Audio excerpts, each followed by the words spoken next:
Et avant de revenir sur les matchs de cette journée, de ce samedi, en tout cas la victoire de Lyon, le match entre Saint-Etienne et Monaco que l'on suit assidûment en direct, et de se plonger dans ce PSG Lens, il y aura demain pour le match du dimanche soir une rencontre, une belle affiche entre deux équipes historiques et prestigieuses de la Ligue 1, le Stade de Reims et l'Olympique de Marseille. Nos envoyés spéciaux, Jacques Vendroux et Cyril de la Morinerie, sont allés à la rencontre de Jean-Pierre Caillot, personnage très important du football français, le président du Stade de Reims. Écoutez, interview exclusive et en intégralité, puisqu'on en avait entendu un extrait hier. D'abord, la responsabilité de diriger un club comme le Stade de Reims. C'est une grande responsabilité, effectivement, de diriger le Stade de Reims, parce que, comme vous le rappelez, on a un passé très fort. Mais après, c'est tellement un élément puissant dans la phase de développement. C'est-à-dire qu'à la différence de beaucoup de clubs qui performent aujourd'hui, mais qui n'ont pas de passé, nous, on en a un. Alors, c'est vrai que ça a été un peu dur au début de l'histoire, mais quand vous êtes sollicité par les dirigeants du Real de Madrid, vous prenez conscience que vous avez des gens qui sont passés avant vous, parce que moi, souvent, on m'a demandé une référence par rapport à Copa, à Piantoni, mais je rappelais sans manquer de respect que j'étais pas né à l'époque où eux étaient sur les terrains et faisaient briller le Stade de Reims. Mais je suis rentré dans cette culture de club et quelle chance aujourd'hui d'avoir un club avec un palmarès comme celui qu'a eu le Stade de Reims. Mais nous, on est les garants des valeurs, mais notre rôle à nous, c'est d'écrire l'avenir. Vous m'avez raconté une anecdote qui m'a incroyablement étonné. Vos jeunes, de temps en temps, vous les emmenez à colomber les deux églises pour voir la demeure du général de Gaulle, pour que ces gamins apprennent qui était le général de Gaulle dans leur culture générale. C'est incroyable, ça. C'est une initiative parmi d'autres, parce qu'en fait, quand les familles nous confient leurs jeunes, on leur explique qu'on essaiera évidemment d'en faire des joueurs professionnels, qu'il n'y a pas de certitude de ce côté-là. Par contre, la seule certitude qu'on leur donne, c'est qu'on en fera des hommes qui seront vivre dans la société, donc qui seront d'abord diplômés. La plupart de nos jeunes ont des résultats positifs aux examens et au bac. Et ensuite, ils connaissent la société civile, ils connaissent l'histoire en général, on les intègre. On est assez précurseurs sur tout ce qui peut faire grandir les individus. On s'aperçoit aussi que commercialement, chaque année, vous êtes en train de grandir. Et je suis certain qu'à un moment ou à un autre, on va vous retrouver en Ligue des Champions ou dans une Coupe d'Europe, etc. Parce que vous avez réussi, vous avez pris votre temps. Alors c'est drôle parce que vous l'avez rappelé tout à l'heure, je suis aussi chef d'entreprise. Ça vous a servi ? Et c'est la grande différence entre le monde de l'entreprise et le monde du football, c'est que dans le football, vous avez un environnement qui fait qu'on veut quelque chose tout de suite. Dans l'entreprise, on est habitué à grandir step by step.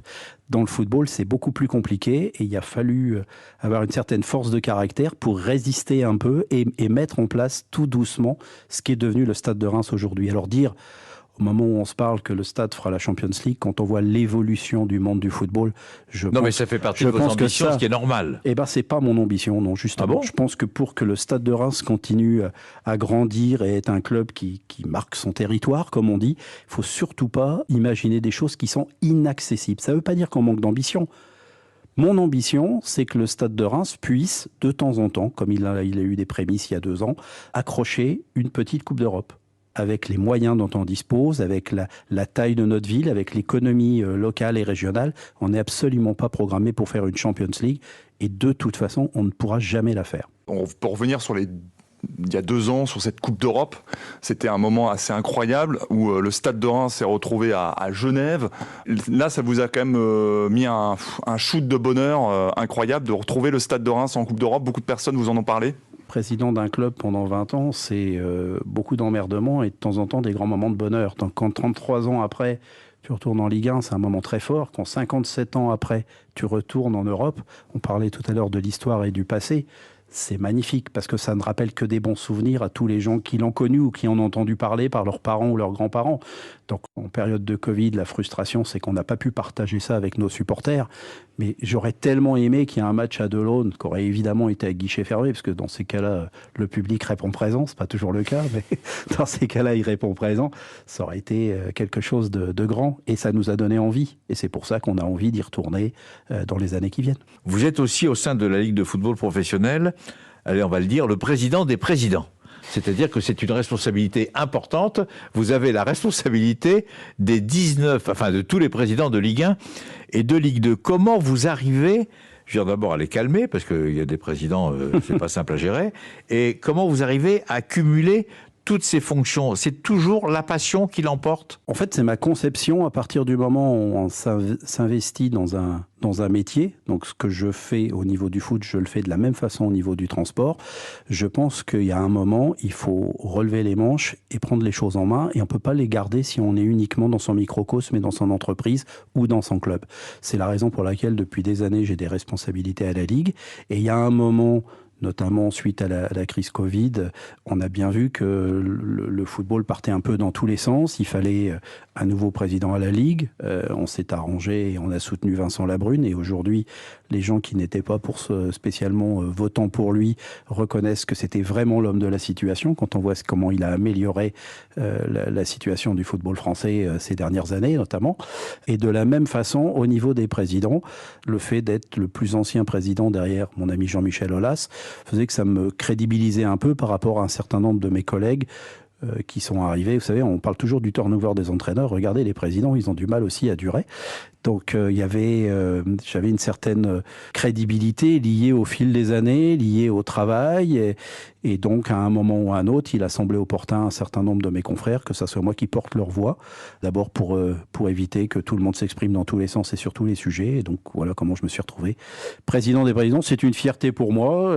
J'ai revendiqué ce poste. Et aujourd'hui, j'essaye de l'assumer pleinement. Et a priori, mes collègues n'ont pas l'air de s'en plaindre. Vous avez parlé de Vincent Labrune et de son travail. On se souvient, pendant la période Covid, on avait énormément peur pour les clubs français. On se disait peut-être qu'il y aurait certains clubs qui allaient mettre la clé sous la porte. Aujourd'hui, il y a donc une ouverture du capital, on va y revenir, de la Ligue, avec l'arrivée de CVC Capital Partners, qui a pris 13% du capital. C'est 1,5 milliard d'euros qui vont arriver dans les caisses du foot français. Est-ce que vous estimez, Jean-Pierre Caillot, que le football français est sauvé ? Disons que, vous le rappelez, le football français a énormément souffert, alors à la fois du Covid comme beaucoup d'entreprises, mais il a aussi souffert avec la défaillance, et c'est surtout ça quand même qui était imprévisible, la défaillance d'un diffuseur, en l'occurrence l'opération Mediapro. Là aussi, Labrune a négocié des clauses de sortie qui sont passées un petit peu dans l'ombre, mais qui ont été essentielles sur les droits télé pendant une année pour bonifier un peu. Donc les clubs ont souffert, les clubs se sont restructurés, chacun a trouvé, soit les actionnaires sont intervenus, soit il y a eu des changements d'actionnaires. Les fonds propres ont souffert dans un certain nombre d'entreprises. Mais aujourd'hui, on est redevenu dans une situation où les clubs sont à nouveau sains. La DNCG fait son office dans ces cas-là, elle ne laisse pas trop glisser les choses. Donc les clubs sont sains. L'arrivée de CVC est un élément important, mais il n'est pas là pour renforcer nos fonds propres ou distribuer des dividendes si les clubs le font. L'arrivée de CVC, c'est pour permettre au football qui, pendant 1 an, 2 ans, pouvait souffrir de cette mauvaise phase, de re-enclencher quelque chose qui fasse que nos clubs français puisse être compétitif à l'international, parce que c'est vraiment ça. L'équipe de France championne du monde, de la vie générale, on a des joueurs extraordinaires, j'espère qu'on aura prochainement un ballon d'or français. C'est impossible de comprendre pourquoi nos clubs européens n'arrivent jamais à figurer longtemps sur la scène ou de façon répétée, comme le font d'autres nations à proximité. Donc ce qu'il faut, c'est restructurer le football, comme c'est en train de se mettre en place, de manière à avoir, tous les clubs doivent avoir une place, mais il doit y avoir des clubs forts qui, tous les ans, brillent sur la scène européenne. Alors justement, puisque vous parlez de clubs de football qui brillent sur la scène européenne, enfin en tous les cas, c'est pas vraiment le cas ces dernières années, excepté une finale, bien sûr, du Paris Saint-Germain en Ligue des Champions. Comment vous voyez, vous de l'extérieur, tous ces présidents de clubs, certains présidents de clubs, il n'y en a pas beaucoup, qui veulent absolument vendre leur club à l'étranger? Comment vous le vivez? C'est-à-dire que demain matin, on vient vous voir. Comment vous allez vivre ce genre de choses si un jour ça devait vous arriver? Vous imaginez bien que c'est des choses que j'ai déjà été sollicité dans la reconstruction du club. Une anecdote, chaque fois qu'on veut vendre un TGV à un pays étranger, la ligne qu'on essaye, c'est venir à Reims, parce qu'il y a 30 minutes entre Charles de Gaulle et Reims en TGV, que la ville de Reims est sympa, qu'on a des bons restaurants, et donc on amène des gens, des ministres des 4 coins du monde pour leur vendre un TGV. Et les mecs, ils sont très souvent des passionnés de football, donc ils se disent pourquoi pas un club. Et donc j'ai été sollicité par des gens de pays incroyables pour reprendre le Stade de Reims. Mais dans le cas présent, vous avez bien compris qu'ici, je suis à la fois chef d'entreprise défendant les actions de ma famille dans mon entreprise, mais quand je suis ici, c'est absolument pas l'objet. Ici, je suis un président passionné, garant de l'institution. J'ai des actions à l'intérieur du club parce qu'aujourd'hui, il y a un système juridique qui faut des actions. Mais je suis absolument pas là pour faire de l'argent ou quoi que ce soit. Donc, on n'est pas du tout dans un club qui a envie d'être cédé, que ce soit un investisseur français, mais enfin, vous avez remarqué comme moi que les investisseurs du CAC 40, ils sont pas passionnés par le football, ils aiment plutôt le rugby. Par Monsieur Pinault, à Rennes. Oui, qui est remarquable et qui, parce que je connais très très bien le président de Rennes et je sais que Monsieur Pinault est derrière son équipe et très intéressé à ce que fait son club. Il n'est pas en sleeping partner, il est là vraiment actif. Non mais par exemple, pour rentrer dans le dur, quand vous voyez par exemple la Saint-Étienne, un coup je vends, un coup je vends pas, un coup je garde, un coup je garde pas, comment vous, en tant que président des présidents, vous le vivez ? Je suis désolé de vous décevoir dans ma réponse, mais pour le coup, j'ai appris, parce que j'ai plus de 60 ans, qu'il faut toujours s'occuper de ses affaires et pas celles des autres. Donc aujourd'hui, peut-être que quand on voit... Mais Saint-Étienne fait partie de l'histoire du football. Au même titre que Marseille, au même titre que le Stade de Reims, le Saint-Étienne, c'est un club historique. Donc, les passionnés de football qu'on est sont aujourd'hui souffrants quand ils voient là où est le club, les difficultés sportives. Ça existe dans tous les clubs, mais eux, en ce moment, ils ont quelques difficultés sportives. Donc, peut-être qu'un changement d'actionnaire leur permettra de réenclencher une nouvelle dynamique. C'est surtout dans cet aspect-là que je vois les choses. Après, ce que font leurs actionnaires, c'est à eux de le faire. Mais Jean-Pierre Caillot, on rappelle que vous êtes sur Europe 1 avec Jacques Vendroux, ici dans ce superbe centre Raymond Kopa. Quand vous voyez l'actionnariat un peu compliqué à Lille, à Bordeaux, enfin dans certains clubs, on n'y comprend plus rien finalement, parce que ce sont des fonds d'investissement. Est-ce qu'à un moment donné, il ne faudrait pas peut-être légiférer pour que ça soit plus clair, notamment pour les spectateurs, mais pour peut-être éviter certaines dérives qui pourraient y avoir dans le football? Moi, j'ai mon opinion qui est celle d'un citoyen, qui est celle de Jean-Pierre Caillot. Après, le monde aujourd'hui, on sait que c'est mondial et donc les actionnaires peuvent arriver de partout, que les fonds d'investissement sont omniprésents dans l'économie, que ce soit dans le football ou ailleurs. Donc, quand vous voyez Bordeaux, par exemple, ce ne sont pas mes valeurs. Ouais. Pour être très clair et très honnête avec vous, mais après, chacun a le droit de penser, chacun a le droit de vivre comme il veut. Et si parfois ces fonds sont arrivés, c'est aussi parce qu'il n'y avait pas des gens comme Nicolas à Montpellier ou des gens comme moi modestement ici ou ailleurs, ou un Kita qui est souvent décrié, mais en attendant, Waldemar Kita, c'est quelqu'un qui met son argent, qui a mis son argent, qui s'est investi énormément et le FC Nantes ne serait peut-être pas où il est si Waldemar n'avait pas fait ce qu'il a fait pendant des années. Non, il n'y a pas toujours des personnages comme ça, atypiques, qui sont à la tête de leur club et à un moment, c'est la suite logique de passer avec une mondialisation du football. Demain, vous jouez Marseille. C'est un match qui est hors norme, qui est particulier. Ne serait-ce que le fait que le résultat, déjà, au départ. Non, mais ne serait-ce que Delaune va être plein. Le stade Auguste Delaune, et c'est ma frustration quand je vois le travail que font mes équipes depuis des années, sportives, marketing et tout autour. On a 2 affiches qu'il ne faut pas rater dans l'année, c'est le Paris Saint-Germain.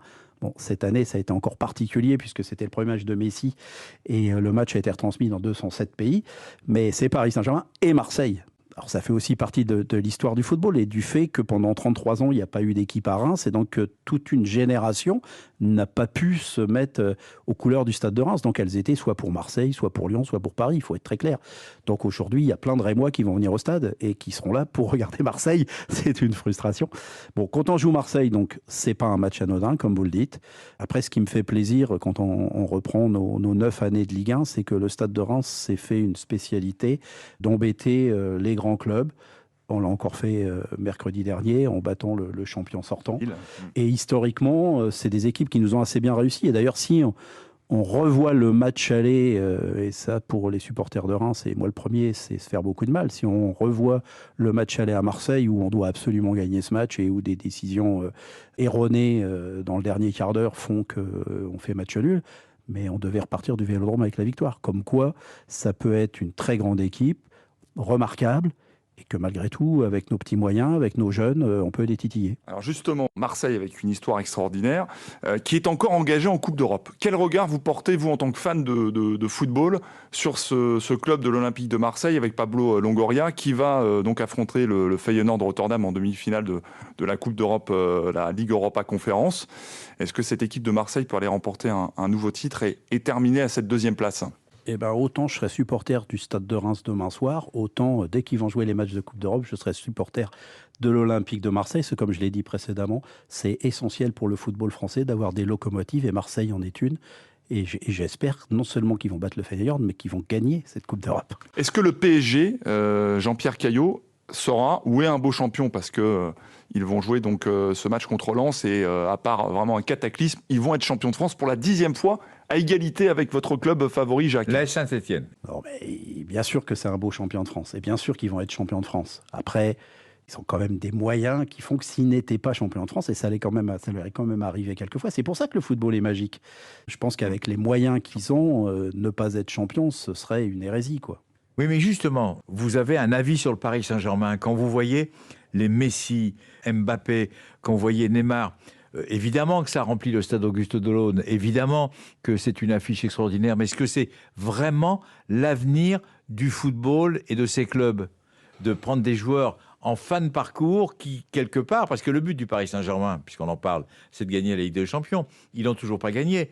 Être champion de France de football, c'est presque normal. Mais je pense que moi, je le vois autrement. C'est une chance extraordinaire. Déjà, ils ne sont pas tous en bout de souffle, avec beaucoup de respect, parce que ce n'est pas le cas d'Mbappé, ce n'est pas le cas de Neymar non plus, même s'il n'a peut-être pas le niveau de performance qu'espéraient ses dirigeants quand ils l'ont recruté. Je parlais surtout de Messi et de Ramos. Ce sont quand même des grands joueurs, et c'est une chance pour le football français. Et là, je reprends ma casquette de président de club. C'est une chance d'avoir des joueurs comme ça dans notre championnat. Ça nous permet un rayonnement à l'international. Et ça nous permet, dans nos stades de province, d'accueillir ces joueurs et de donner du rêve. Il suffit de voir le nombre de gamins qui sont à la sortie de l'hôtel quand ils viennent jouer contre notre club. Non, c'est une chance extraordinaire d'avoir des joueurs comme ça dans notre championnat. Et c'est une chance pour le football français. Je fais un petit retour en arrière pour parler du diffuseur, parce qu'on n'en a pas encore parlé. C'est Amazon. Amazon qui est venu, alors qu'il y avait quand même des difficultés avec Canal+. Aujourd'hui, quand vous regardez ce que produit Amazon, est-ce que vous êtes content du rendu ? Est-ce que vous avez envie de prolonger avec Amazon ? Est-ce que vous êtes prêt à reparler avec Canal+?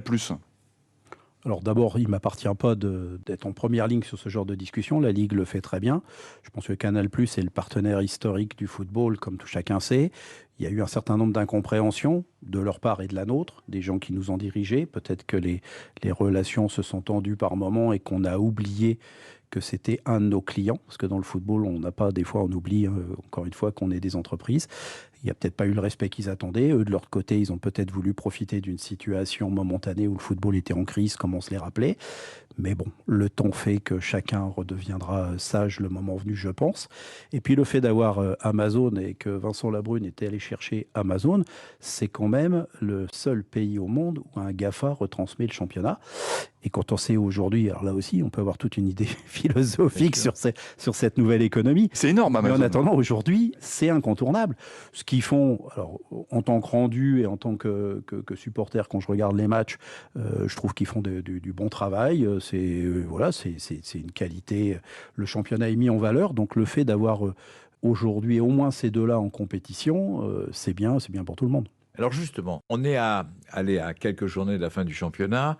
Reims reste en Ligue 1, évidemment. Comment vous analysez votre parcours 21-22 ? Vous êtes content, vous n'êtes pas content, vous auriez pu faire mieux, moins bien, honnêtement, je suis content, avec le recul. Je suis content à 5 ou 6 journées de la fin de savoir qu'effectivement on fera à nouveau une année de Ligue 1, ce qui est quand même mon discours ici en général, c'est d'expliquer à tout l'environnement rémois qu'il ne faut pas banaliser la chance d'avoir un club en Ligue 1 quand on a une taille de ville comme celle de Reims. Donc ça, c'est déjà essentiel. Après, je suis déçu de la position de l'équipe, pas pour moi, pour mon staff et pour mes joueurs, parce que cette année, on a eu un nombre de blessés incroyable. Et je me dis, tout ça pour dire qu'avec la qualité de joueurs que nous avions cette année, et avec le staff que nous avons mis en place, et je suis vraiment ravi d'avoir pris une décision qui n'était pas facile, de me séparer de l'entraîneur précédent et de confier les rênes à Oscar Garcia, qui correspond beaucoup plus au projet qu'on veut mettre en place dans l'avenir dans ce club. Je suis déçu pour eux qu'on soit aujourd'hui dans ce que vous, les journalistes, vous appelez le ventre mou, mais ce qui nous va bien, nous aussi, de se constater. Mais alors, justement, je vous interromps. Vous dites le projet d'avenir. C'est quoi, avec précision, le projet d'avenir du Stade de Reims ? Eh bien, je vous invite à lire un livre extraordinaire qui s'appelle Sur mon bureau. Ambition 2024, qui suit un premier tome qui s'appelait Horizon 2020. Et qui n'a pas porté chance au Stade de Reims. Eh bien, Quand je l'ai présenté, j'ai vu un peu de sourire au niveau de mon auditoire, que ce soit les journalistes ou les partenaires à qui je présentais ce qu'on allait faire avec Horizon 2020, puisqu'à la fin de cette année-là, le club était relégué à 10 minutes de la fin en Ligue 2 avec un but à Angers de Toulouse. Mais à la fin de ces 5 années, on s'est aperçu que tout ce qu'on avait dit, que ça soit dans le développement de nos structures, un retour en Europe, que ça soit dans le développement de nos sections féminines, le fait de l'amener en Ligue 1, que ça soit le développement de notre centre de formation et de sortir des jeunes pousses, tout avait été fait. Et Ambition 2024 a été réécrit, remis à l'ordre du jour avec de nouvelles ambitions, comme le dit le titre. Donc le Stade de Reims, c'est de continuer à grandir. Et on l'a dit, on l'a évoqué tout à l'heure dans cette interview, il faut y aller étape par étape. Et je pense que maintenant, là où je suis assez satisfait, c'est que l'environnement, les supporters du Stade de Reims ont compris que la sagesse, parfois dans le football, ça pouvait avoir du bien. Parce qu'il y a tellement d'exemples par ailleurs de gens qui veulent aller trop vite et qui se cassent la figure, que finalement, quand on reconstruit, aujourd'hui on a des bases, on peut très bien, je veux dire, encore une fois, il ne faut pas banaliser le fait d'être en Ligue 1. Donc à partir du moment où on est en Ligue 1, à partir du moment où on ne joue pas spécialement le maintien, ce qui a été une de mes erreurs sur le premier cycle de passage en Ligue 1, et quand on est remonté après 2 années de Ligue 2, Mathieu Lacour, le directeur général du Stade de Reims, m'a dit Président, est-ce que vous voulez continuer dans le même état d'esprit de jouer le maintien, ou est-ce qu'on passe à autre chose avec d'autres ambitions, en créant un groupe Pro 2, en essayant d'aller chercher les meilleurs jeunes aux 4 coins de la planète? Ça veut dire se créer une cellule de recrutement interne qui travaille énormément, qui voit énormément de matchs, qui est aux 4 coins de la planète, c'est le cas de le dire. D'ailleurs, il suffit de regarder ce qui sort de notre groupe Pro 2. Il y a des jeunes Français, des jeunes Rémois, des jeunes Français, mais on a aussi des jeunes Africains, on a aussi d'autres nationalités qui ressortent.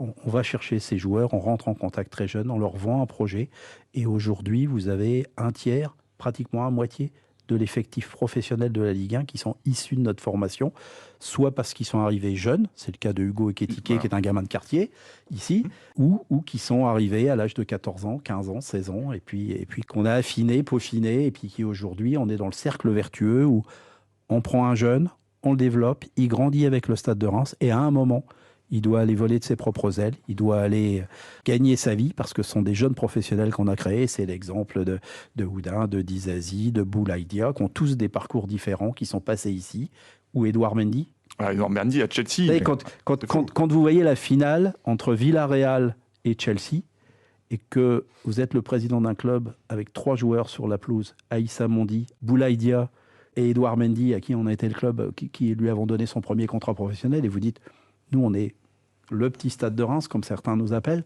et malgré ça, on a quand même 3 gars qui sont passés par chez nous. C'est une fierté pour le président que je suis. Vous permettez, Jacques? Vous savez que je suis un amoureux du Stade de Reims. Je suis né ici, juste derrière le Stade de l'Aune. Donc je pose une petite question à mon président concernant les 2 dossiers qui nous intéressent et qui intéressent les supporters du Stade de Reims. Le premier, c'est Younis Abdelhamid, qui a encore marqué un but d'attaquant lors du dernier match face à Lille. Est-ce que le capitaine Younis Abdelhamid va continuer son aventure en rouge et blanc, président? Eh ben oui, Younis est rentré dans cette aventure, on lui avait vendu ça, il est rentré avec nous en Ligue 2. C'était un passage, et puis finalement il s'est intégré à nos valeurs, et il est devenu aujourd'hui un élément tellement important qu'on a tout fait alors qu'il est en fin de contrat pour qu'il reste avec nous. Et donc on a trouvé un accord qu'on va bientôt officialiser, et Younis va repartir pour 2 ans avec le Stade de Reims. La fameuse présentation qui avait eu lieu il y a quelques années avec le Uno +2, oui. Et ben là je ne sais pas ce que vont me trouver les équipes de communication, mais toujours est-il qu'en confidence, je vous dis aujourd'hui que Younis Abdelhamid sera rémois sur les 2 prochaines saisons. Wout Fass, qui est un défenseur belge, qui est donc à côté de Abdelhamid, et très apprécié dans le milieu du football. J'imagine que vous avez déjà des coups de fil pour ce garçon. Est-ce qu'il est possible de le retenir? Il est jeune, il est international. Quand vous parlez de coups de fil, c'est ce que le grand public ne se rend pas compte, c'est que on prend rarement un appel avec un type qui vous dit je suis le président de tel club et je voudrais vous acheter votre joueur pour tant de millions. C'est un travail de fond qui est fait par notre cellule de recrutement et notre direction générale. Ils sont, et me disaient hier matin, à plus de 100 rencontres avec les plus grands directeurs sportifs et les plus grands agents d'Europe sur les joueurs que nous envisageons éventuellement de céder. Wout Fass, c'est typiquement un garçon à qui on a vendu un projet, qui venait ici pour 2 ans, pour passer un cap. Et preuve en est, c'est qu'il est maintenant sur les listes de l'équipe A de Belgique. Et Wout Fass a aujourd'hui un bon de sortie. Il devait faire 2 ans au Stade de Reims, il les a fait. Il va aller grandir ailleurs, il va passer dans un autre club. Et ce qui fait que, comme on anticipe toujours tout, son remplaçant est aujourd'hui pratiquement arrêté. Et dernier dossier après Woodfess. Vous m'autorisez on peut faire toute l'équipe si tu veux. Non, Hugo Ekitike. Non, mais Hugo Ekitike, parce que c'est quand même un garçon, là, il est blessé, mais il est en train d'exploser. C'est un garçon extraordinaire. Là, il est freiné un petit peu par une blessure aux ischios, mais c'est un garçon qui a des qualités extraordinaires.